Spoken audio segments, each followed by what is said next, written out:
What's up, gang? Stand by. What's up, gang? Stand by. Just like everything else tonight, this frickin' computer's not working. So just give me a second to get my shit together here.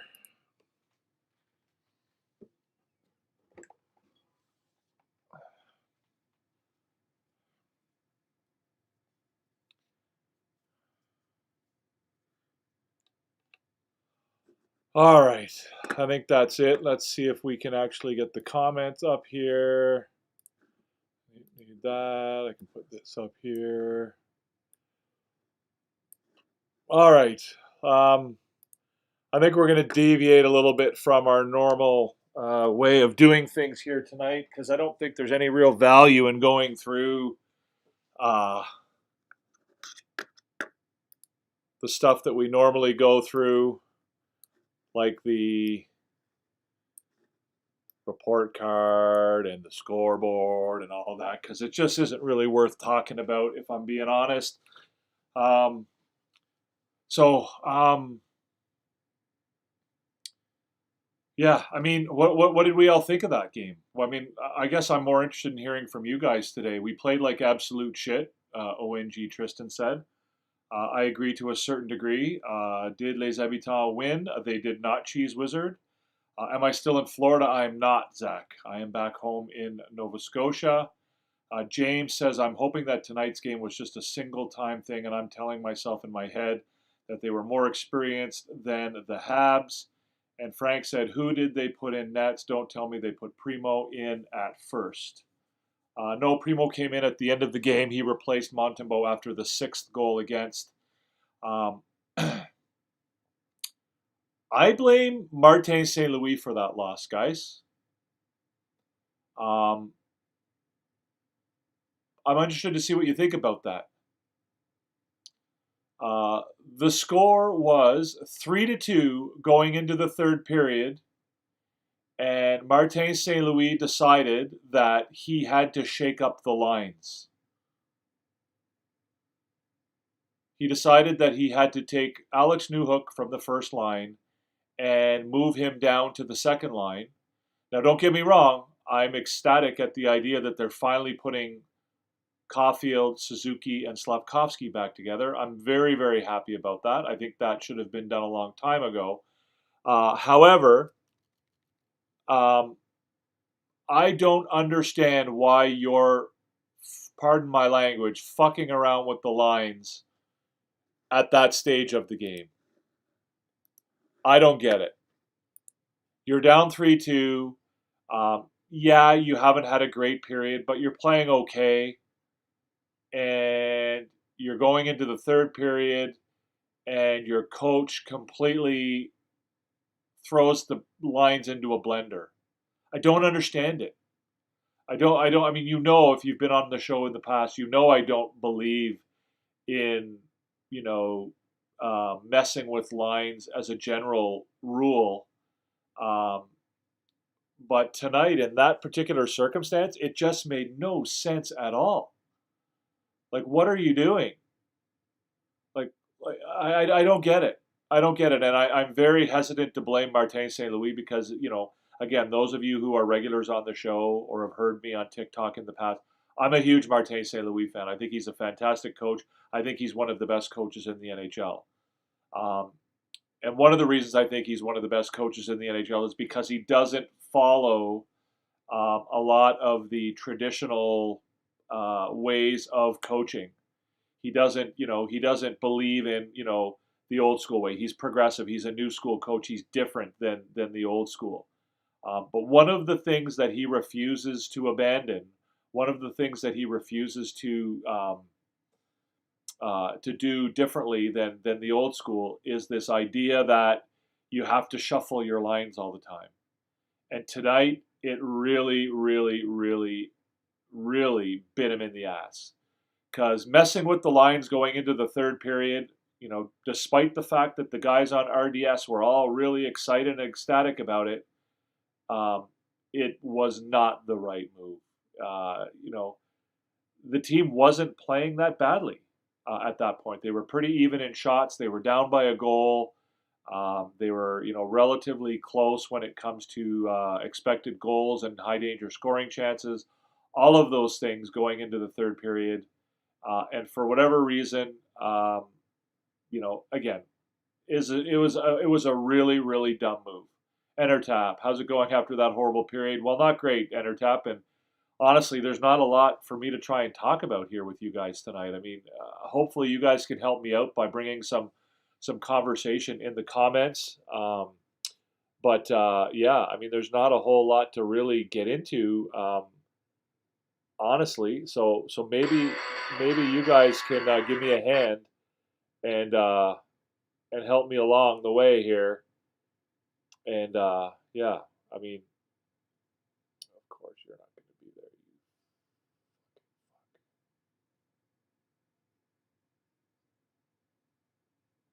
You stand by.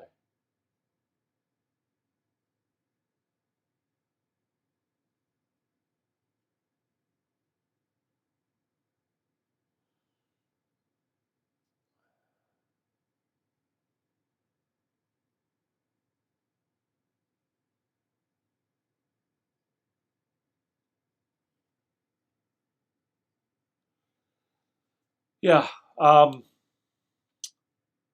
Maybe I went to a Christmas party and stayed up too late and we're tired for the game. Again, it's a different game than some of the earlier blowouts in the season. This is not a game where they just literally showed up and laid an egg from the very beginning. This is a situation where, they were playing relatively well. There were times in that first period where they looked fantastic. Um, but, again, I just, something happened between the second and the third period, and the only thing I can really put my finger on is this idea that they changed their line. So, um, realistic, Habs just had a horrible third period. Thought Habs carried most of the play in the first two periods. Yeah, I don't disagree with that, Intertech. I don't know if I would say that they carried most of the play, but they were definitely the better team. Again, sort of that middle part of the first period, sort of from the 5 or 6 minute mark to like the 15-minute mark or so, they were incredible. They played really really well. They were flying. They were skating quickly. I mean, my notes are like, they're playing with speed. They're playing with pace. They're playing with rhythm. They're taking it to an older, slower Pittsburgh Penguins team. Right. The question I wrote in my notes was: Are the Canadians this fast, or are the Penguins this slow? Um, and Who knows? I mean, it just kind of disappeared. How bad were the refs tonight? I don't think I can blame the refs for any part of this tonight, Zach. I don't think they were great, but again, I don't think they were terrible either. Hunter, what's going on? There's too much toxic talk going around right now after that loss. Hey, it happens. Yeah, I mean, Montreal Canadiens fans are the worst. You can take that however you want, but if you're in the stands at the Bell Center booing the Montreal Canadiens during that game, then frankly, you're not a very good fan. So when the Montreal Canadiens players talk about how the Canadians have the best fan base in the NHL, they're not talking about you if you're one of those people, right? If you're one of those people that was booing the Canadians tonight at the Bell Center, you're just not a good fan. You don't like hockey and you don't like the Montreal Canadiens. You like you like the feeling that the Montreal Canadiens give you when they win, but you don't like the Montreal Canadiens. So I mean that may be harsh, but if that's the way you feel about the tonight's game, then honestly, you're not a very good fan, and you're just so fair weather. Like you're going to be there when they win, right? You're going to be there with everybody when they win and when they start doing well and whatever. You're going to be there with a big smile on your face, pumping your fist and your pom poms. But that this young group who you're going to be cheering for in 4 or 5 years from now has a bad period, and you're going to boo them, right? Like it's just you're not a good hockey fan, right? Albert, what is even up with them when they play the Pens? Yeah, um, Crosby seems to find another sort of a second, third, fourth, fifth wind whenever he plays Montreal. That's a veteran team. Again, I mean, keeping in mind, guys, that this was one bad period, right? They played two pretty good periods. The third period was just terrible. I mean, I'm seeing on the TV next to me here that Marty St. Louis is being interviewed. Hopefully, somebody's asking him why he decided uh, to juggle the lines going into the third period, because I don't think it was the right move, and it certainly didn't help them in any way, shape, or form going into that third period. With any luck, had they scored an extra couple in the first two periods, then it would be a different story. Yeah, and it's becoming a bit of a trend for them, Entertap, right? It's becoming a trend where they carry the play, but they can't finish. Um, and I've seen it before with other teams. It used to happen with the Halifax Mooseheads all the time, right? They'd carry the play, they'd be dominating, they'd be heading shots on goal and whatever, but they can't score. And then the other team scores a goal, and then boom, it's like you let all the air out of the balloon, and the confidence just disappears, and you kind of fall by the wayside. Um, that's what good veteran hockey teams do. They take advantage of their chances, and that's something the Canadians have struggled with. If there's a trend in the last few games, I mean, they've been getting a ton of chances. I mean, how many breakaways and point blank opportunities have the Canadians had in their last 3 or 4 games where um, uh, closed the deal, where they haven't finished off the play. Um, Obviously part of that is luck, part of that is good goaltending, but if you're getting those kinds of chances, you need to take advantage of them. That's what good veteran teams. That's what teams. Marty St. Louis always talks about. Learning how to win. Teams that win. They capitalize on those chances. There's lots of promising signs. They'll get it together again. Every team has a bad game. Put it behind and move forward. Yeah, I agree with that. And again, I think it's important to distinguish this particular game from the earlier season. The big loss to the Rangers. There was a lopsided loss to the Kraken. This is different, right? This is not a situation where they just showed up and they kind of puked on themselves.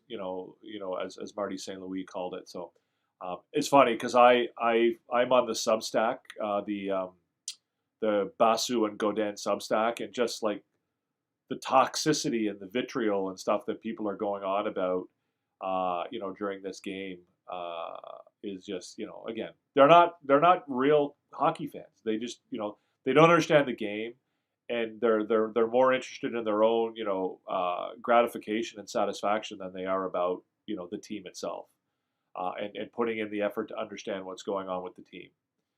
Enter tap, yeah, odd move to put Slav on the first line after yeah. Again, I don't get it, Entertap. I don't understand the move at all. I don't understand the move at all. Again, you've heard me say before that I don't believe in dicking around with your lines anyway, but to do it in that scenario just made absolutely no sense.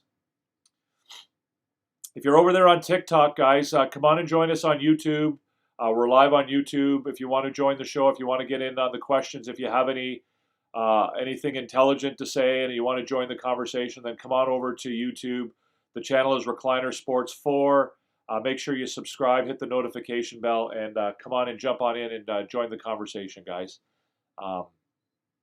We're having a good time over here. Unfortunately, we're not doing the chat over there on TikTok. A little bit too much troll activity on TikTok for me, so I've moved all of my content over to YouTube, certainly all of my live content. So come on over here. It's way better. It's way more fun. We're having a good time. If you are here in the live, guys, make sure that you tap the thumbs up, which is on the screen right below me here. And let's have the questions. Like I said, there's not really much. I'll go through some of the stuff if you want tonight, but there's not really much sense in going through our A team. And let's do. I mean, we can.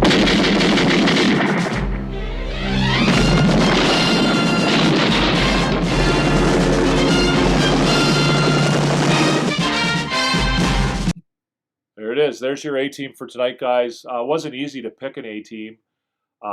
Jacky, Anderson, Dvorak, and Gallagher. And frankly, if those four guys, no offense to them, but if those are the four guys that you pick out as having been the best, on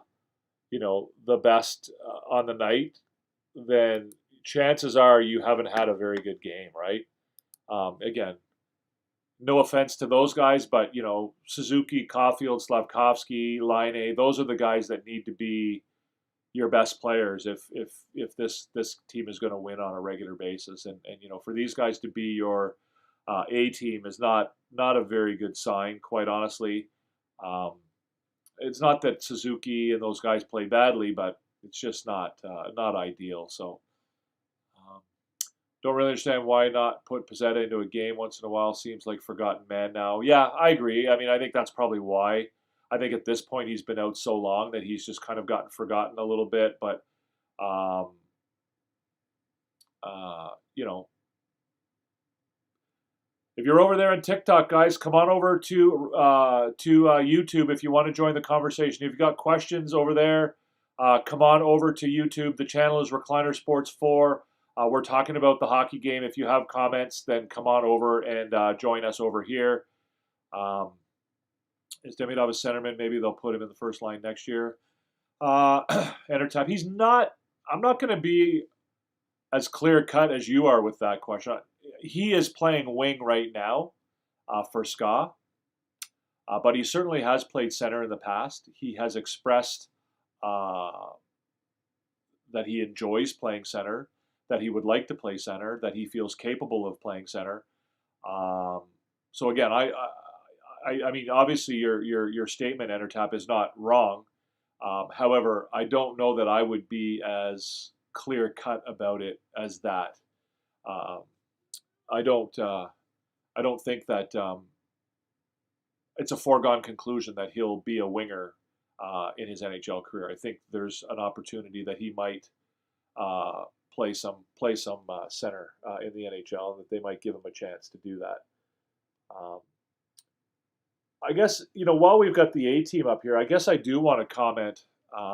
No heart and no passion again. I think that's I think that's an absurd comment. No offense, Adrian, but I don't think that's I don't buy that. I don't buy that comment. I don't think it demonstrates that you watched the game. I don't think it demonstrates that you understood the game tonight and what happened. I don't.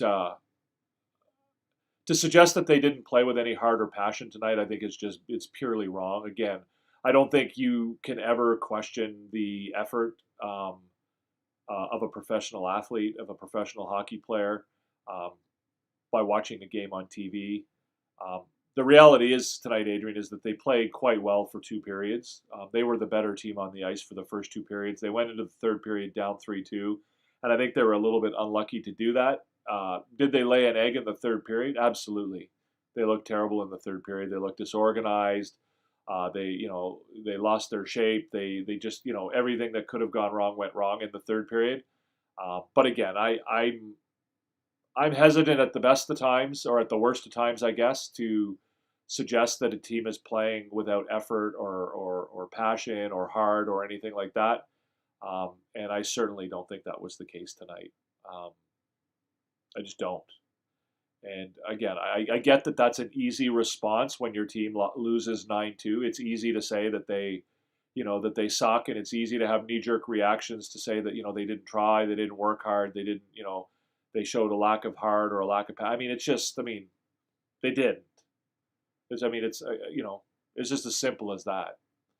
All right, like do you think that like Brendan Gallagher didn't go out there and try his hardest tonight? Do you think that Josh Anderson didn't go out there and try his hardest tonight? Like these guys are trying, at the very least. Like it's not a scenario where there's like, I'm going to take the night off tonight. I don't really feel it tonight. I'm not really, I'm just gonna, yeah, fuck it. I don't care, right? Like I don't like. Again, I don't think that ever happens, and I certainly don't think that was the case tonight. Are there times where you are frustrated? Are there times where your efforts aren't well placed? Are there times where maybe you don't have the energy to look like you normally do, like things like that? Yeah, I think that happens for sure. But to suggest that a team is going out there and playing without heart or effort, I think is Did I watch the game? No. I don't understand what you're saying there, Adrian. Are you telling me that you didn't watch the game? Or are you responding to my comments? I just don't think. Again, I don't think you can ever comment that a team didn't make an effort. You can't afford TSN. Okay. There's other options to watch the game, but um, yeah, I mean, I don't even know that the game was on TSN. I watched it on RDS tonight, but um, anyways, um, anybody else have any other comments, guys? I mean, there's not really much to talk about as far as the game itself. I mean, I don't think there's really any sense in going over the scoreboard. Uh, Natural Stat Trick hadn't actually finalized their stats before I went on the air, so I actually don't even have a scoreboard done because I didn't really bother. I mean, I have most of it done, but I don't have it fully completed. So, um, if you guys want to talk about anything, let me know. Um, but I guess I'll go back to the A team here for a second, guys. Um, and I want to talk, I guess, about Arbor Jacki. Um, I thought Arbor Jacki had a really good game tonight. Certainly in the first two periods. My notes, the comment that I put in my notes tonight is that Arbor Jacki has become the defenseman that you know the Montreal Canadiens wanted him to be. Right? He's become that defenseman. Right? We saw him struggle at the beginning of the year. He struggled to adapt to the new defensive system. He struggled with his role as an enforcer. Sort of chasing hits a little bit, chasing opportunities to play that role and to be the enforcer. And now, if you're watching him play, he's a lot more calm out there. He's a lot more relaxed. He's a lot more chilled out, and he's letting the game come to him. Like a couple nice big hits in the first period. But he didn't go chasing them, right? He's realized now that, if he plays his position and he plays well, um, that the opportunities to make those plays and to make those hits and to impact the game in that way will come to him, right? And he doesn't have to go looking for it. And I thought he looked great tonight. And I think he's looked really good, probably for the last 2 or 3 weeks. I can't remember him having any, really, visibly or obviously bad games. And tonight I thought he looked great.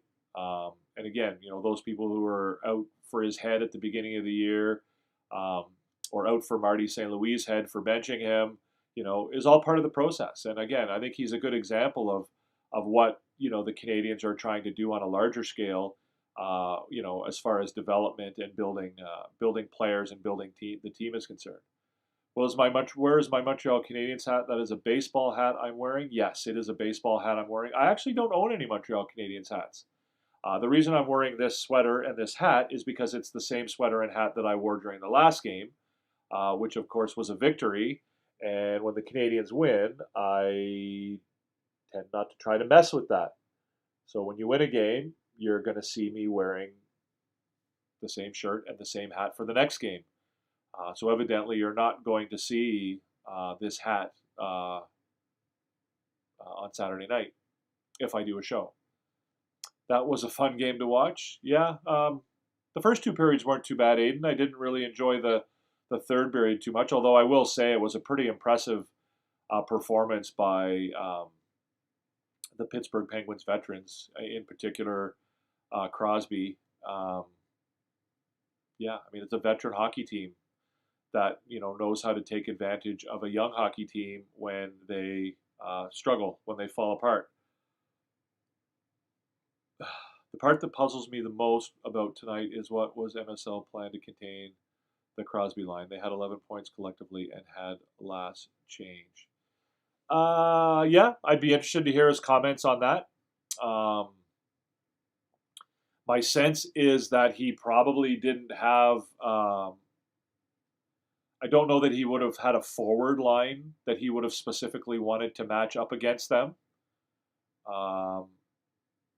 I mean, if you are going to match up a forward line against him, you're probably looking at the first line. You're probably looking at, getting Suzuki and Caulfield, and I guess at the beginning of the game it was um, Newhook against him. I don't know. I don't know what the plan would have been. Maybe you're planning to try and get um, a specific defensive pairing out against him. But again, losing Savard at the last minute before the game probably didn't help the team either, right?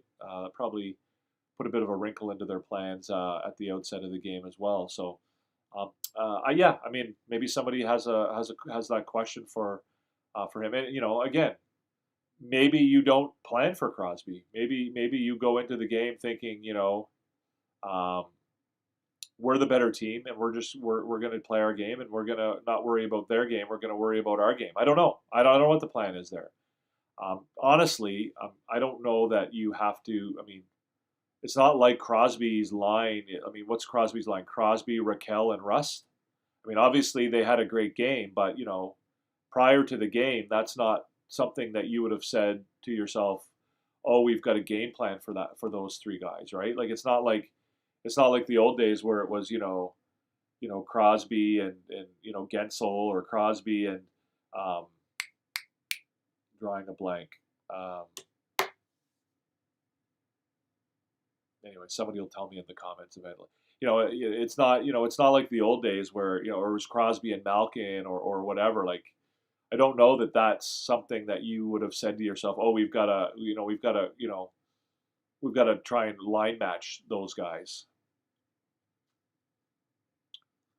Well, it didn't go well, but again, Intertab, like I said, it's not like you're going up against McDavid and Draisaitl, or McDavid and Hyman. Like, it's like, or Rantanen and McKinnon. They're not at that level anymore. Kunis, that's who I was trying to think of. Kunis. Welcome, Jason. Um, Thank you for coming. If you guys are here in the live, guys, hit the thumbs up button. I think there's a little button below me here somewhere. Um, that you can hit. Also, if you're not subscribed, hit that subscribe button. Make sure you subscribe. If you're over on TikTok, guys, pop on over here. We're not engaging on the TikTok live, but we are inviting you to come over and join us on YouTube. The channel is Recliner Sports 4, and the show is called Habs After Dark. I hope they win against the Jets. I do too. I mean, I hope they win all the time. That's usually what I'm cheering for, but I think it's going to be a tough game on Saturday night. The Jets are, despite what the RDS announcers seem to think and tell us before the game, which kind of blew my mind. The RDS announcers seem to think that the Jets are struggling right now. Maybe they didn't watch the 8-1 victory against Boston last night. But anyways, the RDS announcers, I mean, I love them in a way. I think they're better than the English language commentators by far, but some of the things they say are just completely outlandish. But at the beginning of the game, they were talking about how losing Savard was going to have a negative impact on Jackeye, because Jackeye struggles when he doesn't have Savard with him. And I was thinking, well, Savard and Jackeye don't play together a lot, and it just kind of confused me. And to me, Jackeye and Struble as a pairing have been pretty good, and it kind of struck me as a little bit odd that was the takeaway that they had from the fact that Savard was going to be missing the game, was that it would somehow negatively impact Arbor Jackeye, which it didn't, by the way. He played quite well. So I really don't like the pairing of Matheson with Hudson. Yeah, we talked about that the other night, Intertap. I don't either. Need some more defensively minded D-men paired with each of those two. Yeah, I mean, I mean, to me, I'm tempted to go Matheson Savard. I'm tempted to do Matheson, Savard, Gooley, Hudson, Jackeye, and Struble. If I'm being honest, if you're asking me to pick my guys, so I think that the Jackeye and Struble have demonstrated that they're very capable third pairing guys. Um, was Hudson benched in the third? I don't think he was benched in the third. What was his? I mean, I guess this isn't going to tell me what his ice time was by period, but it will tell me what his ice time was for the game. He finished the game with 21 minutes. So I don't know. I mean, are you what point in the third period are you suggesting that he stopped getting ice time, Jason? Um, I'm sure there's somewhere I can go and look at his shifts, but um, it's kind of hard for me to do that from where I am right now. Um, I didn't think that Hudson had a particularly bad game. I know he was on the ice for a couple of games or a couple of goals in the third period. Savarda, yeah. I don't know if I'm buying that take, Jason. I don't know if I'm buying that take. I mean, I agree with you. He can't log a ton of minutes. I mean, you don't want. I don't think you ideally want Savard playing more than 15 minutes ish a game. Um, but I wouldn't agree with you that he's a boat anchor out there. I don't think he's a. I don't think he's that much of a negative. I mean, he has his good games and his bad games. Yes, that is right, Adrian. He is correct. He sound like the last 10 minutes. I don't. Again, I can't say that I know that for sure. I don't know that he was benched for the last 10 minutes of the game. Did he play fewer minutes? But he was definitely on the ice in the third period, and I'm pretty sure he was definitely on the ice in the last 10 minutes. Whether there was a period where they started putting him, he's not fleet of foot. Well, no, he's not. Not relatively speaking. But not every defenseman in the NHL is fleet of foot. But that doesn't make him a boat anchor. It doesn't make him a liability. I mean, he's a steady defenseman in the NHL. Different defensemen have different skill sets and different things that they do well and different things that they don't do well. But again, to suggest that he's a liability and that he is a negative draw on the Montreal Canadiens, I don't think is a fair statement. I don't agree with it anyway, and I don't think that the numbers back it up either. Um, I think last game he actually was one of the better defensemen on the team as far as defensive play is concerned. Um, if you're over there on TikTok, guys, I see you, but you have to come over here on YouTube if you want to join the conversation. If you want to be part of the show, I'm posting and starting the TikTok live mainly to give you guys an invitation and to let you know that we're over here on YouTube and to invite you and welcome you to come over and join us on YouTube. The channel is Recliner Sports 4. The address is on the screen right here behind me. If you come on over to YouTube, open up your YouTube app and come on over, you can join the conversation over here.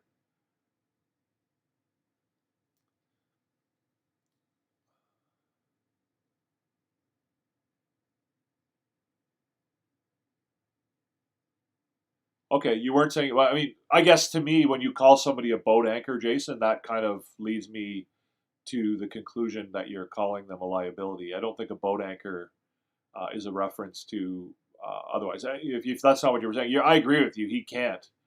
He's never been able to play the kind of minutes that Matheson's playing. Matheson's playing 25 minutes plus. Um, and, Savard just doesn't have that in him. Um, so, but again, I don't. I think he has a role to play on this team. If they can trade him at or near the deadline for a decent return, I wouldn't be upset with that either. Um, but we shall see. We shall see. Yeah, we shall see for sure. Who do we have over here on TikTok, guys? Come on and join us if you're over on TikTok. We can't do this anymore. I think after this game, the coach proved to us that he needs to go. I mean, that is just completely ridiculous NHL playoff. I think that demonstrates that you have next to no clue about this team and next to no clue about hockey. I mean, I'm the first to criticize St. Louis for tonight. I don't think making the changes to the lines going into the third period was a very good move.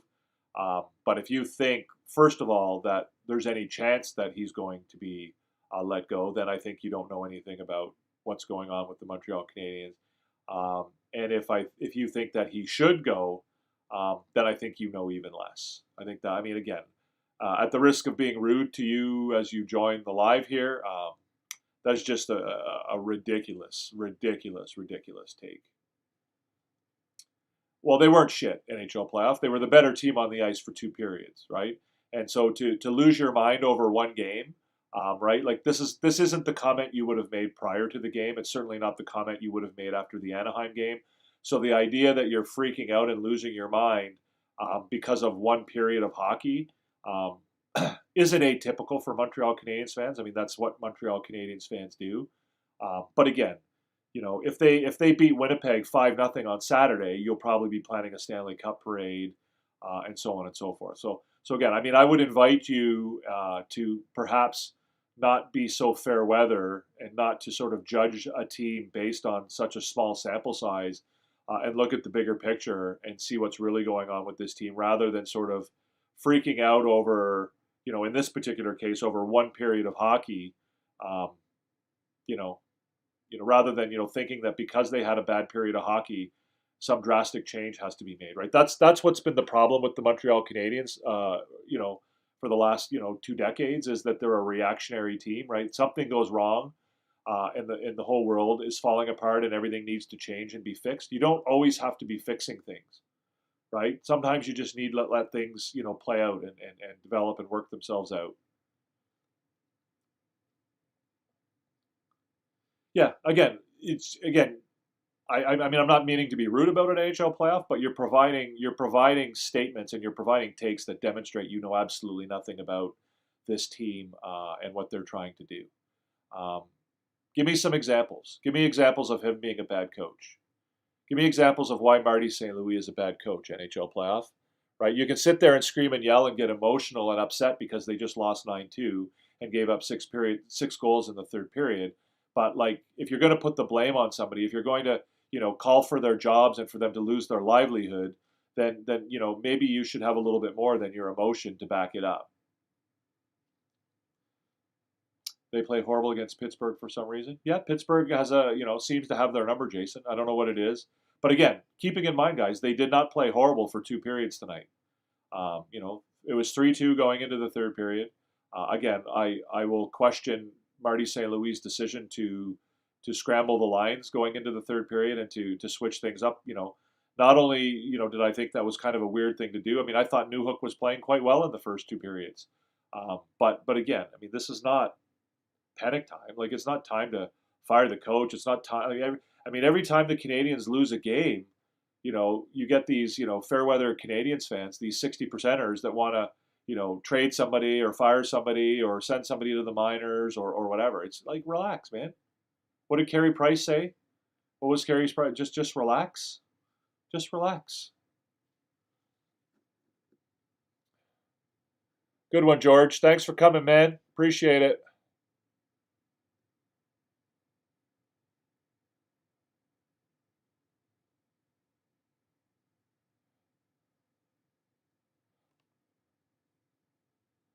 Need a better coach for defense. So who's the defense coach right now, NHL playoff? Who's coaching the defense right now?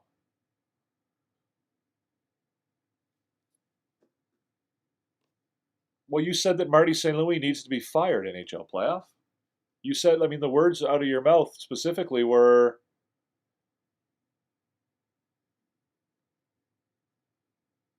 you said St. Louis needs to freaking go. I think that after this game, the coach proved to us that he needs to go. So, all right, George, have a good night, man. Have a good life. Enjoy mediocrity with your hockey team.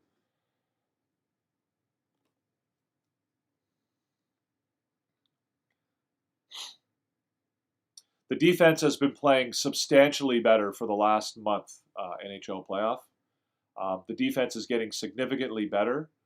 They had a horrible third period tonight, but prior to that, they had 3, 4 pretty solid defensive games. What do I think is the missing pieces for the Canadiens? Time. It's time. They have the pieces they need, guys. It's just relax. They have the pieces they need. They just need time. They need time to develop. Like, did you guys think that the rebuild was going to be all like sunshine and kitty cats? Like, there's going to be bad games. They're going to struggle. They're going to fuck up. There's going to be mistakes. There's going to be nights where they're bad. There's going to be nights where you're frustrated. Again, guys, the Leafs fans are the Leafs fans, right? The Leafs fans will make the most. Every time the Canadians do something bad, the Leafs fans have to take advantage of it because they so rarely get the opportunity. So let's not talk about the Leafs fans. Let's just let them go and be miserable in their own world. Um,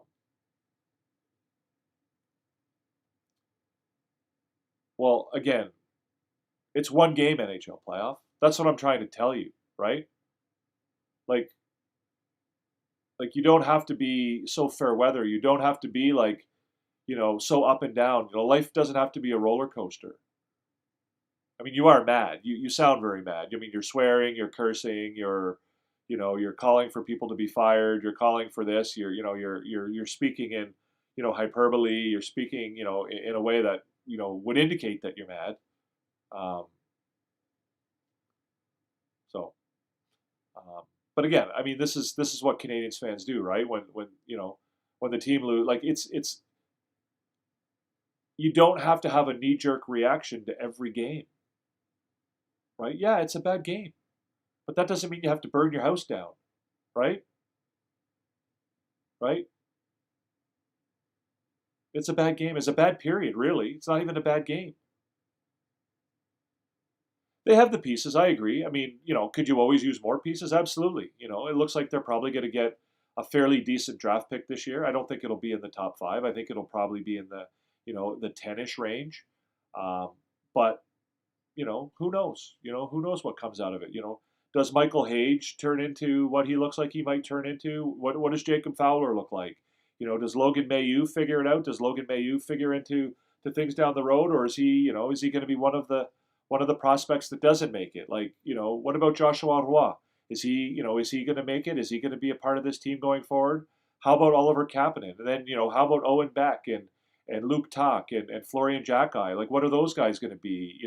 What role are they going to play going forward, right? So only time will tell, guys. It's not a matter of them having to go out and find pieces and additions and add guys to this lineup. The pieces are there, right? The pieces are there. Not all of them are going to work out, but if some of them do, it's like the other night I was on Coach's live. I was in the comments, and he was talking about Logan Mailloux and how it's very worrisome that, well, I mean, if Logan Mailloux doesn't make it, it's not the end of the world, right? Like, if Logan Mailloux doesn't make it, that doesn't mean that the world ends. It just means that one of our prospects didn't make it. Not every first round draft pick makes it. Some of them don't, right? Is there a guarantee he's going to make it? No. Is there a guarantee that he won't? No. I mean, so far this year in the American Hockey League, he's been, one of the best players in the league. And then for the last, week or so, he's been pretty mediocre.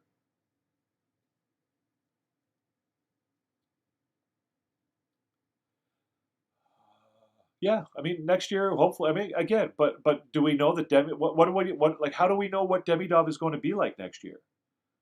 Right? Like, again, like you've got to temper your expectations. Like, this is what is the problem with Montreal Canadiens fans. I mean, it's not just Canadiens fans, but you know, you set these expectations for yourself or for your team. You think Demidov's going to walk into the lineup and be the next coming of Pavel Bure, and then when he doesn't do that, then all of a sudden, the coaches need to be fired, or this guy needs to be sent down, or the rebuild isn't working, or this, that, and the other thing. Just relax, calm down. Like, it's not like you don't have to. Demidov doesn't have to be, a 50-goal scorer, in his first season in the NHL. He doesn't have to be a superstar, you know, in October of next year. Maybe he goes to the AHL for a year and plays down there. I'm not saying he will. I'm not saying he won't.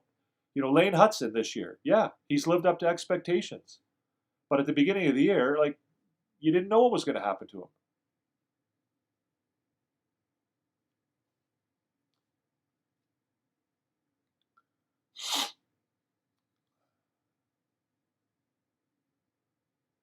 Likely not to happen this year. What's the plan if you do that at the end of the year? It gets addressed, in my opinion. Yeah, see, again, this is what I'm talking about, Age. Again, I'm not. I mean, I'm not going to tell you what to do. I mean, if you want to be sort of this part-time fan or casual fan about it, and, just sort of like I said, you know, being a hockey fan, for some people is about, their emotions, right? They want their emotions to be satiated. They want their desires to be taken care of, right? Caden Primo's got to go. Everything is, black and white. There's no, there's no thinking about it, right? Like as Entertap brings up, like, what are you going to do if Caden Primo goes? So let me ask you that question, NHL playoff. Maybe I'll try and convince you this way. So I'll ask you the same question Entertap is asking you. If Caden Primo goes, what are you going to do? So who's going to replace Caden Primo if, as you say, he's got to go? And I guess the other question would be, how are you going to get him to go? Like, what are you going to do? Are you going to take him out behind the Bell Center and shoot him? Are you going to, what are you going to do, and how are you going to replace him? I don't care if Monty lets in 20 goals. I'm always a Monty fan. He had to play beside Jake Allen last season with Primo in the back of the bus most of the season, and this year Monty is playing more. Yes. But remember last year, NHL predictions are Adrian. After Jake Allen left at the trade deadline, Caden Primo was a better goalie than Samuel Montembeault. Caden Primo was really good in the last 25 games of last season.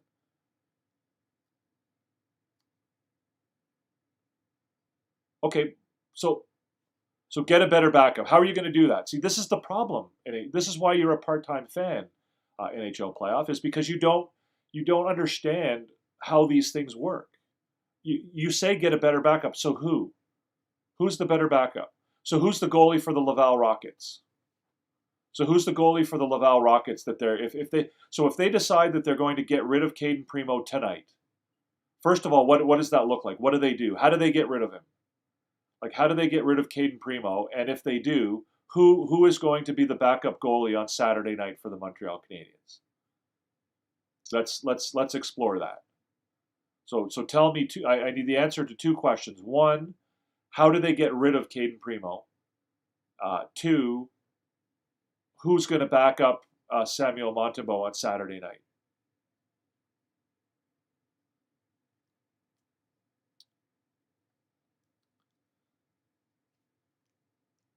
And again, I mean, if you think that they're going to go get a better backup, I mean, it's not like they can go to the better backup store and get a backup goalie. Well, do you want me to help you out? Do you want me to help you out, NHL playoff? I mean, do your research. I mean, I certainly welcome that. I think you should have done that before you came in and started saying that you wanted this guy to be fired and that guy to be let go or gotten rid of. Before you go do your research, give us a thumbs up right there. Thumbs up. There's a button right there that says thumbs up. And make sure that you subscribe. Subscribe to the channel. Okay, so you're going to put him on waivers, Adrian?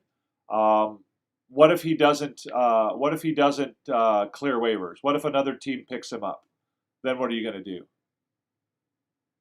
But there aren't any goalies floating around on waivers, Jason. That's the thing. And who's going to trade for him? It is hard. It is hard. It's very hard. That's what I'm trying to tell you. Everybody thinks that it's easy. It's not easy. Right? It's not easy. Like, who are they going to go out there and get? Like, who are they going to trade for? Who are they going to pick up on waivers? Like, there's not goalies floating around on the waiver tree. That's what I'm trying to tell you. Right? Dobesh is hurt right now, in case you haven't heard. Right? So Dobesh is hurt. So that adds another wrinkle to the situation. So you've got Connor Hughes, starting in Laval right now, and they've brought up Luke Cavalin from the East Coast League to be his backup. So again, it's like, and what if you do bring up Dobesh? What if when Dobesh gets healthy, you do bring him up and he's not good enough to be the backup? Then what do you do?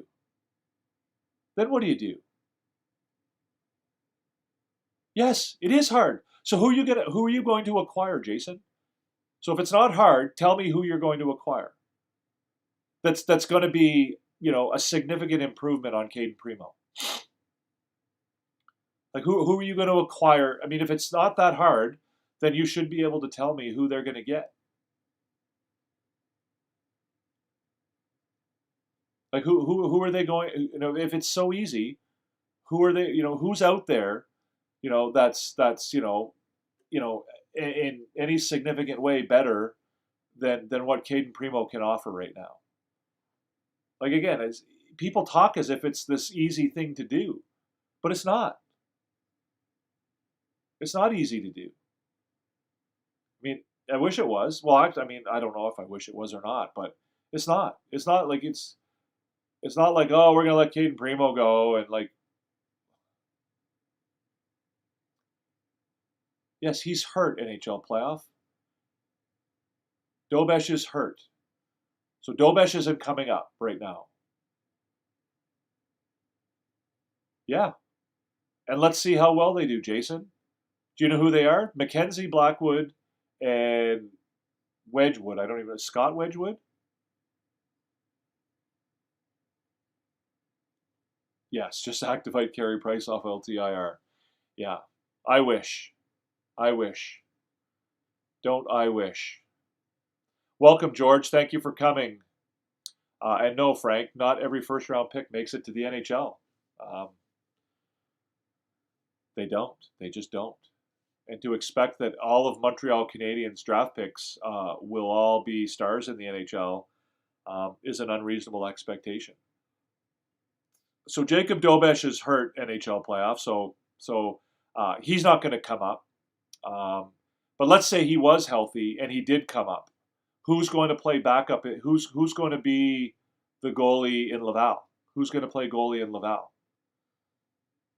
And what if Jacob Dobesh doesn't succeed? What if Jacob Dobesh isn't able to, be any, significantly better than Caden Primo as the backup in Montreal? What happens then? So what do they do if Jacob Dobesh gets called up earlier than they want to? Right? They don't want to bring him up. They want to let Dobesh develop. Right? He's still young. They want to give him time to develop. Goalies take longer to develop. So now you're asking them to get rid of Primo and to bring up Dobesh prematurely before he's ready, and you're going to put him into the NHL. What if he struggles? What if he doesn't do well? Again, another great idea, George. I love it. Give us a thumbs up, guys. The button's right down here. Hit that thumbs up button. We've only got 4 thumbs up so far. Certainly we can do better than that. If you're over on TikTok, guys, pop on over. Come on over to YouTube. Open your YouTube app. Join the Recliner Sports 4 channel. And come on over and join our conversation over here. We're having a great time. If you are in the live with me right now, please subscribe. TikTok tells me that only 35% of you are subscribed. So if you're watching this live, only 35% of you have subscribed to our channel. We want more subscribers. We need more subscribers. We're trying to get to 500 by the new year. It's a big goal, but we're going to hopefully try and get there. All you have to do is hit the subscribe button. It's right down here. You can also hit the notification bell. And if you're watching this in a replay, please, if you enjoy the content, also hit the subscribe button. And the notification bell just means that you'll get a notification on your phone or wherever you watch YouTube when we go live or when we post a new video. So do your thing. It really helps. We really appreciate it. Show your love. If you do like the content, you enjoy being here, you enjoy having the conversations, then it would be awesome if you would join our Recliner Sports family, if I can call it that. Everything will work out in the long run. That's the best thing. Yeah, it will. It will, Frank, and that's the whole point, right? And I get frustration. I understand that, but to certainly lose the plot over a single game, or in this case, a single period, just I mean, again, it's very typically Montreal Canadiens fan thing to do, but enjoy it. Like I don't get like why do we watch hockey? Like, do we watch hockey to be miserable, or do we watch hockey to enjoy it? It's a great time to be a Montreal Canadiens fan. I'd like to know their plan for Jacob Fowler. What would his NHL ETA be, in my opinion? In my opinion, Jesse, he probably isn't, in the plans for at least 2 or 3 years. Um, Obviously, there are exceptions to the rule, but typically, goalies don't really play a significant role in the NHL until they're sort of 24, 25-ish at the earliest. I've seen interviews with Jacob Fowler where he talks about the fact that he wants to break that rule and he wants to be an exception to that rule. He's currently in his second year in the NCAA playing at Boston College. He had a great year last year. He's having an even better year this year so far. Um, but rarely, I mean, I can't think of any real great examples of goaltenders that have come straight out of the NCAA to the NHL. So if he does leave Boston College this year, then that probably means he goes to Laval um, and plays, maybe a few games at the end of the season there. Maybe as a favor or as a treat or as a reward, they let him into a game at the end of the season for the Canadiens. Um, and then I would expect that he plays at least a year or two in Laval before he, I mean, again, anything can happen, and this is just a, I guess I would call it an educated guess on my part. Is it possible that he is the exception to the rule and that he is that great and that much of a superstar that he can, break those trends and make it to the NHL quicker? Yeah, it's possible. But more than likely, he spends, a year or two, or probably at least 2 years in the American Hockey League before, seeing any significant time in the NHL. And then at that point, he probably comes up and starts out as a backup, right? So again, I think you're probably looking at a ways down the road for Jacob Fowler. He could also spend another year at Boston College. I don't think that would be the end of the world for the Canadiens either, right? I don't think it would be the end of the world for him to, spend another year in the NCAA playing, that kind of hockey where you get, a lot of time to practice, you get a lot of time to work on things, you get a lot of time to be in the gym, you get a lot of time to, there's a lot of practice and less games when you're in the NCAA. So when Linus Ullmark was a free agent, I don't get why we didn't take him. Um, doesn't really fit in the plan for a rebuild NHL playoff. Um, Linus Ullmark doesn't really fall into who you. I don't know how old Linus Ullmark is right now, but um, older UFAs are not sort of typical players that you go after when you're rebuilding. You're right; he was never a free agent, but he was definitely on the market. You're right, George. They could have traded for him. I guess he was a free agent, small f, small a, but he was never a free agent, capital F, capital A, free agent in the sense that he was available to probably the highest bidder. Um, but yeah, Upmarket was a free agent. What are you talking about? He wasn't NHL playoff. He wasn't. Um, so again,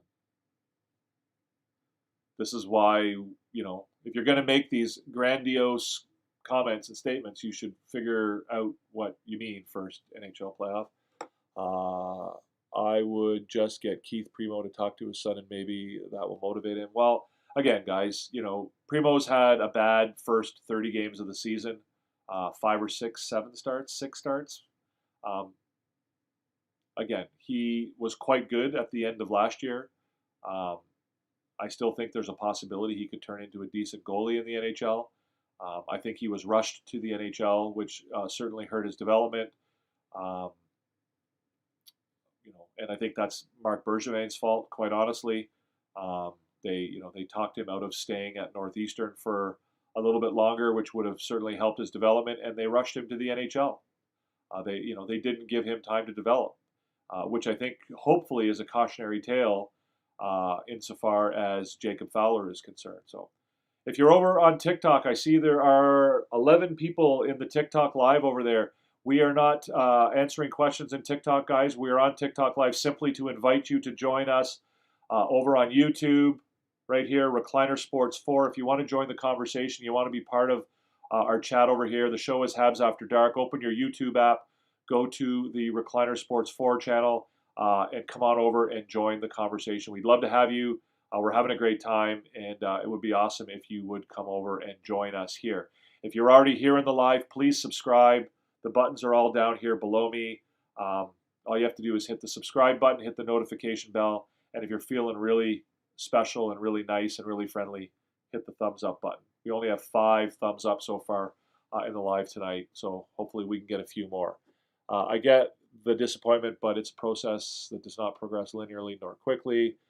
Yeah, again, but this is not, this is the way the majority of Montreal Canadiens fans are, though, Intertap, unfortunately. They don't follow the team as closely as, some of us do. And everything's panic, right? It's ups and downs. You're either ecstatic because everything's going awesome, or you're ready to jump off a bridge because you think that the world is coming to an end. So again, I would invite people to follow a little more closely, to watch the post game and the pre-game interviews with the coaches and the players. Do some reading online about the rebuild. Watch some interviews with the GM so you understand what the plan is for this team. Because not only do I think it'll educate you a little bit on what's going on with the team, but I think it'll also encourage you a little bit about the long-term plan for this team and where they are hoping to go and where it looks like they're going to go. Let's keep in mind, no NHL team wins 82-0, all because the Jets had the win streak doesn't mean that. Yes, correct. I found a goalie that they could. Okay, yeah. What's going on with Frederik Andersen right now? NHL playoff. Again, I mean, we go back and forth like this all night, NHL playoff. But again, it's just,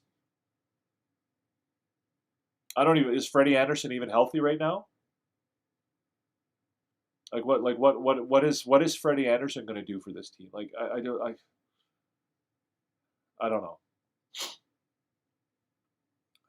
And you say his contract is ending at the end of this season. So what does that do for the Canadiens right now? If you want Caden Primo gone right now, are you suggesting that you think you could get Carolina to trade you Freddie Andersen? And you suggest that would be beneficial to the Canadiens? So I guess I would have 2 questions out of it. What do you think Carolina is going to want in return for Freddie Andersen?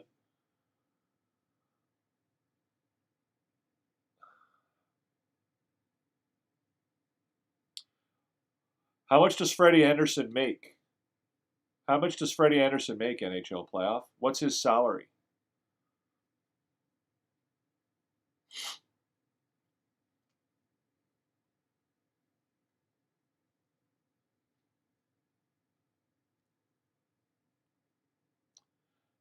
Again, I'm going to suggest to you that his salary is higher than the Canadiens can afford under the salary cap right now.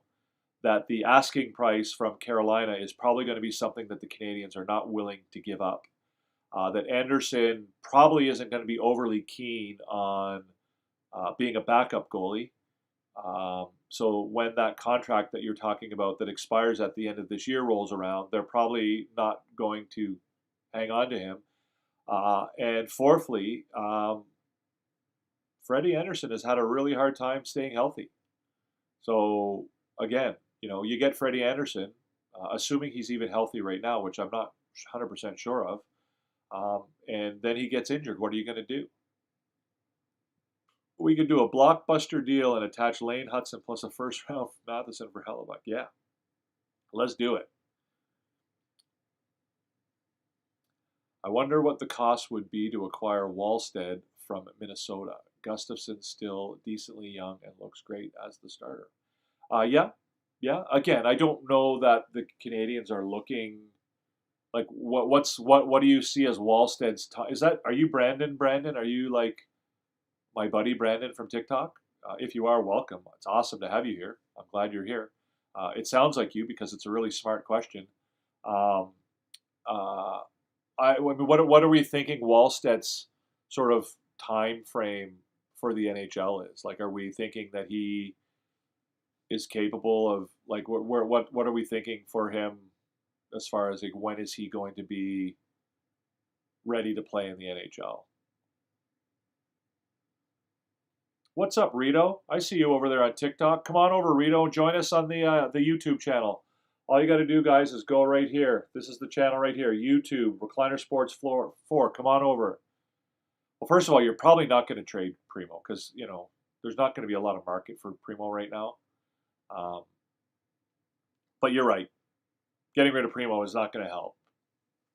Not to mention the fact that, you know, how are you going to do it? Like, how are you going to do it? What are you going to, you know, who are you going to replace him with? Like, it's just not going to happen. I mean, I shouldn't say that. I shouldn't say it's not going to happen. It's not going to happen anytime soon. And it's not going to happen certainly before the Canadiens make some other moves to you know, shore up what might happen if they lose Primo, if he gets claimed on waivers. So, what's going on here, gang? We're all clammed up here now. No more questions?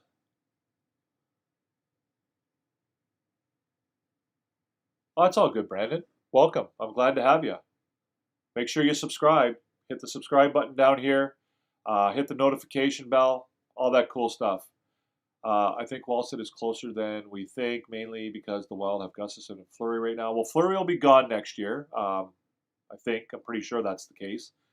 Yeah, I mean, the reason I ask what the time frame for Wallstedt is like, you know, where does he fit with the time frames of the other, you know, young prospects that the Canadiens have in goal coming up? Like, does he, like, do you, like, is, like, how old is Wallstedt now? Like, I got to confess, I'm not an expert on Wallstedt. I mean, I know who he is, and I know he's a great goaltending prospect, but is he, like, is his timeline over, does his timeline kind of sync up with Fowler? You know, where, you know, where does he fit? Like I said earlier, it's rare to see successful starting goalies in the NHL that are under the age of 25. So, like, is he a guy who, you know, is going to come in and back up Montembeault for a year or two and then move into the starter's role? Or is he a guy who, you know, still needs to have another year or two in the AHL? I mean, I'll do my research and I'll find out because it is an intriguing question. Um, but again, I don't, you know, Gustafsson obviously has played above his head right now, and um, my sense is that prior to this year, Wallstedt probably would have been in the plans to be the number one goalie at some point. But Gustafsson has played so well that, you know, maybe that's throwing that plan, you know, sort of in the blender a little bit. All right, gang, I think that's going to be just about it for tonight. I think I'm going to shut things down. I do appreciate everybody for coming. If you're still here, feel free to fire away. Charlie Lindgren is playing for the Washington Capitals NHL playoffs. So again, I'll ask you the same question I asked before. One, what do you think that the Capitals are going to want in return for him? And two, where does he fit in our lineup? And three, how much money does he make? If you're over there on TikTok, guys, come on over and join us over here. This show is called Habs After Dark. We go live after every Montreal Canadiens game. We generally get on the air about 15 minutes after the game ends, and we talk about the game. I give a bit of a review of the game, give you a couple of my points of view from the game or from the Canadiens in general, and then we kind of have a chat about the game in the comments over here. We've had a pretty good, lively chat tonight. Maybe not the numbers that we want to get. We want to get more all the time, of course. We're trying to get the guys over from TikTok. You know, we used to do a lot of stuff on TikTok. We're trying to get you guys over here. Yeah, no, it's a good time. If you do enjoy the content, please subscribe. All you got to do is hit the subscribe button that's right here below me. Hit the notification bell. If you are here live with us now, send us a thumbs up. And if you're watching, you know, the show later on in a replay, you know, sometime down the road, then certainly make sure you subscribe if you enjoy the content and hit the notification bell and the thumbs up as well. We have more questions here. Kent Hughes and the all-team managers have to make a fair trade. Like if you trade Primo, What are you trading him for? And draft pick or exchange goalies. Yeah, I mean, again, I don't know that Primo would have a great trade value at this stage right now, Adrian. I think the Canadians would have a hard time, frankly, finding somebody who's willing to give up anything of significance for Primo. Um, that's just the reality of it all. Um, so, but then what happens? You're right. If Primo does go or Primo gets waived and doesn't get picked up, or does get picked up, like what? Like again, you're you're not looking at the big picture if you think that they're just going to get rid of Primo and call somebody up from Laval. You're just not. You're just not understanding what the team has for the plan. Charlie Ingram, that's not his name. NHL playoff. You're talking about Connor Ingram, the goalie in Utah. Um, Again, I don't think he's going to be available, and I don't think that he's going to be. I told you, Charlie Ingram. Listen, NHL playoff. Again, this might be fun for you, but you just throwing out ideas like this that have no thought behind them isn't really that much fun for me. Um, the goalies that you've named are not. None of them are reasonable alternatives or rational choices for the Canadians. Especially since we know that the draft a couple years ago, the Habs were apparently close to acquiring Askarov. So we know at least some point they were looking for a young elite goalie. Yeah, I'm not sure they were as close to that as people have made it out to be, quite frankly, Brandon. Do I think they were interested? Do I think they were in the discussions for it? I do. Um, but I don't. I mean, especially when I see what the return was for Askarov, it leads me to believe that the Canadians weren't that seriously into it, because I think if they were really that interested in him, I think they certainly could have matched, um, you know, what San Jose ultimately gave up to get him.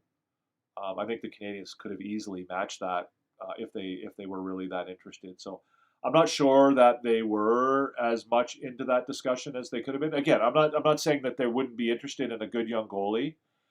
Again, and the only reason the only question I have at Wallstat, which I admit I don't have a ton of, I mean, my knowledge on Wallstat is not, ideal.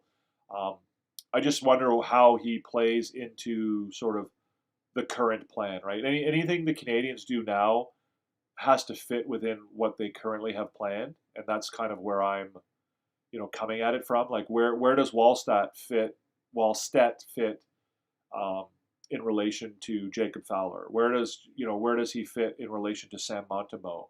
Like, where would he fit into the grand scheme of what the Montreal Canadiens are doing? So thank you very much, Frank. I appreciate it. I thank the thumbs ups. Thank you for the thumbs ups, and I thank you for the questions and for coming by. Always a pleasure. Thank you. Yeah.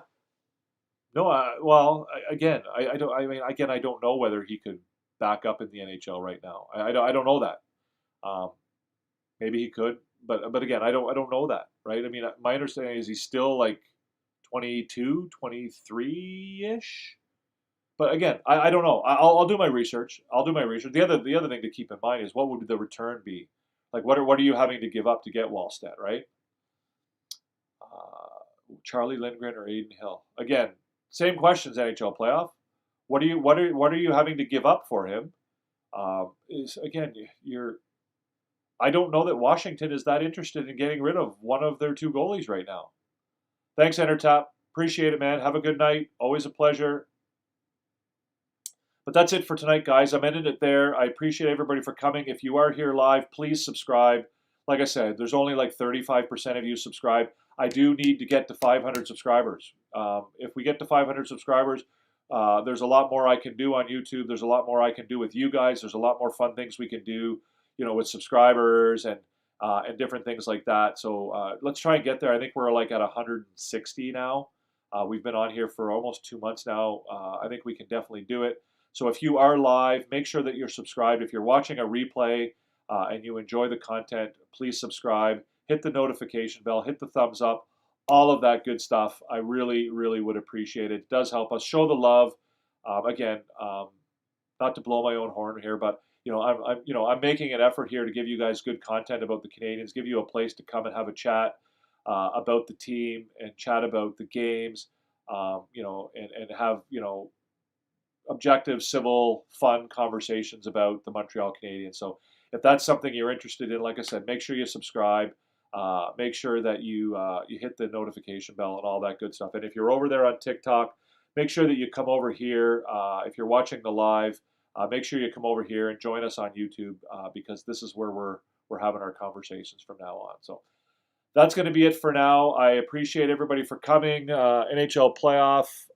Brandon, Adrian, Entertap, Frank. Who else was in here tonight? George Chem Games, I appreciate you. Thank you. Frank again. Jesse Stewart. Jason Teal. Who else? Let's keep going. Let's scroll back to the beginning. Jason Teal again. George Kirby. He was our one troll for the night, but I guess thank you for him as well for coming. Who else is in here? I think that's pretty much it. I know Cheese was Albert Gilpin. Zach was in here earlier as well. Thank you very much. Hunter popped in to say hello. James and Cheese Wizard, Anji Tristan as well at the very beginning. So thank you to all of you guys for coming. Much appreciated. I really, really enjoy your company. I enjoy your comments. It's been a pleasure as always. We will do it again, hopefully on Saturday night after the game. If you are interested, come on by.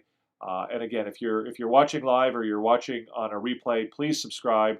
I mean, I sound like I'm begging for subscribers, and I guess in a way I kind of am. But if you do enjoy the content, do us the courtesy of subscribing so that we can grow our channel and we can do more to provide you with even better content. So thanks again. Have a great night, everybody. We will see you in the next one. It has been an absolute pleasure, and we will see you again soon. Peace out.